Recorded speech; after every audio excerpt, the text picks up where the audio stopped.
préférés, c'est Madame Je. Aujourd'hui, ce que je vous propose, c'est quelques idées pour vous préparer à la journée de l'examen.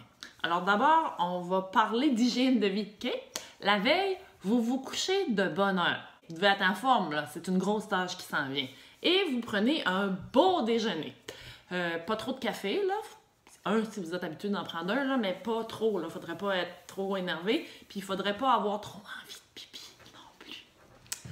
Et vous vous assurez d'arriver à l'heure à l'examen. Donc, vous mettez 2 réveils matin, vous demandez à votre mère d'aller vous réveiller et vous jouez à copain-copain.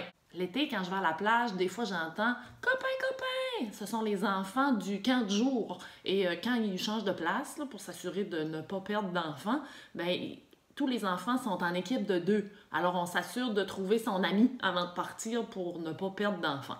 Alors, vous aussi, vous allez jouer à copain-copain ce matin-là. Vous allez demander à un ami d'aller cogner à votre porte pour vous rappeler de vous en venir faire l'examen, puis de vous dire « Go, go, go, on y va, c'est l'examen, viens-t'en! » Puis si jamais vous êtes encore couché, ben là, il vous reste 10 minutes pour partir à l'école, OK? Et là, vous allez vous assurer d'avoir tout votre matériel. Le matériel que vous aurez préparé la veille, n'est-ce pas, avant de vous coucher tôt. Si vous préférez écrire avec un bon vieux crayon de plomb, bien, apporte 2 crayons de plomb et apporte aussi un aiguise-crayon. Ne vous dites pas « Ah, mais je vais m'asseoir à côté d'Émilie parce qu'Émilie, elle a tout le temps un aiguise-crayon. » Non, non, vous apportez votre aiguise-crayon. Si, comme moi, vous préférez écrire avec un crayon à mine, bien, apportez des mines. Et si c'est un crayon à mine .5, apportez pas des mines .7.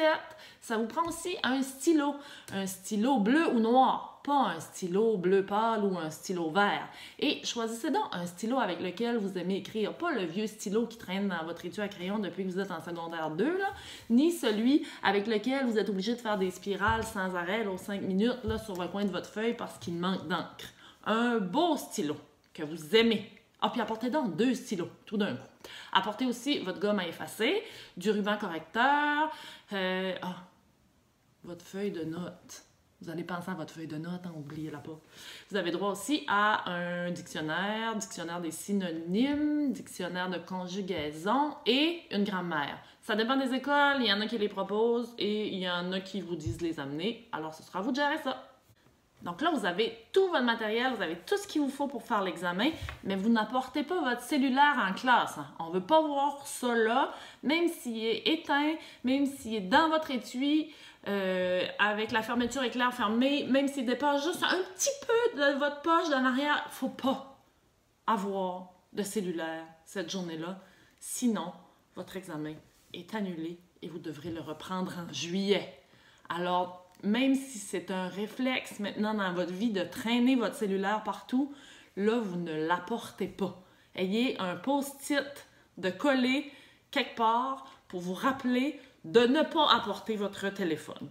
Si c'est juste pour avoir l'heure, avoir votre téléphone, c'est pas une bonne excuse. Non. On va mettre des horloges dans la salle de classe, on va vous avertir que le temps passe, là. On va s'organiser pour que vous soyez au courant de l'heure. L'heure existait avant que les téléphones cellulaires existent. Pas de téléphone, pas de montre intelligente non plus. Là. Les iWatch et leurs amis, là, on veut pas ça. Ça aussi, là, on le sait que ça peut recevoir des messages. Regardez ça, la belle horloge. On pourra vous en mettre une un petit peu moins compliquée. Vous pouvez apporter une petite bouteille d'eau, moi, si je passe de 9h à 12h15 sans manger, c'est sûr que je m'évanouis. Donc, vous pouvez apporter une petite collation, mais une petite collation ou 2, pas un 12 pouces du Subway, pas un sac de Doritos, là. Une petite pomme, ce serait correct. Pas de peanuts, c'est allergique aux peanuts. Alors là, c'est le début de l'examen. On relaxe, 1 minute, et là, on lit la question. Plus qu'une fois, pour être certain de bien comprendre la question qui nous est proposée, de respecter le sujet, de ne pas passer à côté parce que ça peut être fortement pénalisé si vous n'êtes pas vraiment dans le sujet. On a déjà demandé à des élèves de se prononcer sur les accommodements raisonnables. On a eu certains élèves qui étaient pour ou contre l'immigration. Donc, on comprend qu'il y a même le lien entre les 2 idées, mais c'est pas ce qu'on demandait. Et ensuite, on fait le plan. Chaque argument est lié à la thèse. Ma thèse, elle est claire. Je ne la contredis pas. mes arguments ne se répètent pas. On fait un plan qui est minimal par mots-clés. Pourquoi on fait un plan? Parce qu'on se concentre à ce moment-là sur les idées et on s'assure qu'elles sont bien organisées. Ensuite, on n'a plus cette pression-là. Tout est beau, tout est là, tout est organisé et on se concentre sur l'orthographe, sur les belles phrases, sur la syntaxe, sur le vocabulaire. Et là, tu veux commencer l'intro, mais t'as pas d'idée parce que t'as pas réussi à relaxer tant que ça. C'est pas grave, tu peux quand même aller faire le développement tout de suite, là. Je suis certaine que vous allez peut-être avoir plus d'idées pour le développement que pour l'introduction. L'introduction est quand même super importante, là. Vous y reviendrez tout simplement plus tard. Le sujet amené, c'est celui pour lequel là, on pourrait peut-être manquer d'inspiration et très important aussi. Je vous suggère de commencer par autre chose que depuis toujours, qui est parfois fautif. Si je dis depuis toujours, les humains aiment lire, non, c'est pas vrai que depuis toujours, les humains aiment lire. Si je dis dans notre société d'aujourd'hui, c'est un pléonasme. Alors évitez ces petites formules-là qui sont toutes faites, qui nous aident à faire des sujets amenés, mais qui nous aident pas tant que ça, finalement. Pendant l'examen, n'oubliez pas de regarder l'horloge une fois de temps en temps. Hein? Regardez l'heure pour vous assurer de ne pas manquer de temps, d'avoir le temps de compléter l'examen.